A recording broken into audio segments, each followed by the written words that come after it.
Southeast Asian leaders are gathering in Kuala Lumpur today to attend the ASEAN Summit. Our JP Young is leading our coverage of the event. And I'm guessing, JP, that a key question, of course, that the discussion area is how to ride out these tariff disruptions caused by U.S. tariffs.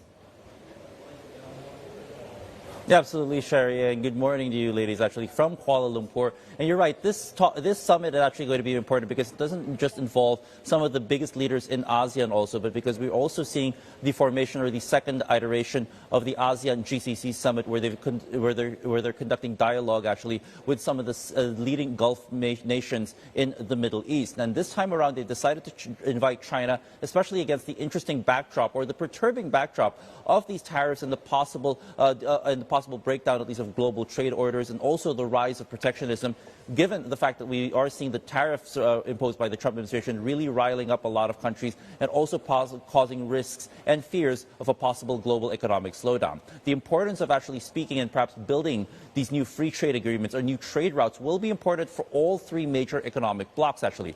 We did speak to the Secretary General of ASEAN, Kim Horn, just the other day, and actually asked him about what the major goals or objectives of this particular summit will be over the next 2 days. Here's what he said.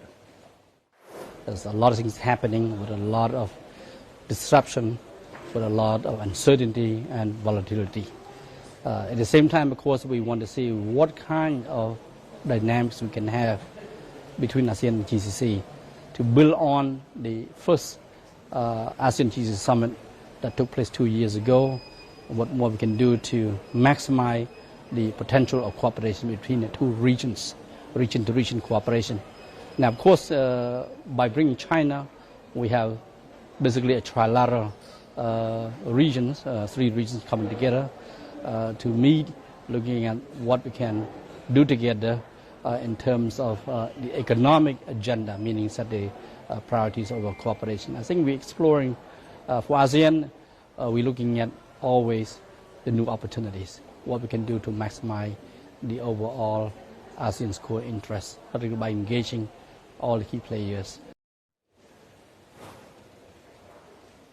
So from ASEAN's point of view and looking at the relations with China, the goal really is to try and elevate and further expand the free trade agreement with China at the moment. They are looking to get to what they call the free trade agreement 3.0 version, actually, that will expand more economic cooperation between China and the Southeast Asian bloc. With regards to the GCC, Kim Horn actually said that they're looking at possible investments or improving investments from the Gulf region into Southeast Asia, particularly in climate or energy transition and other infrastructure investments also. So there's a lot of things that they actually want to talk about, and perhaps a lot of an impetus, at least, to deepen these economic ties between these three economic blocs, because, as we know, there is a concern that we will see a fragmentation, that is, of the global economic order, and thus also, if you want to uphold multilateralism, these talks are going to be even more important. How much can be achieved, actually, over the next couple of days is anyone's guess at the moment, and another question that needs to be answered, because, again, there's a long laundry list of things that might need to be done and required to make sure that this growing economic bloc actually can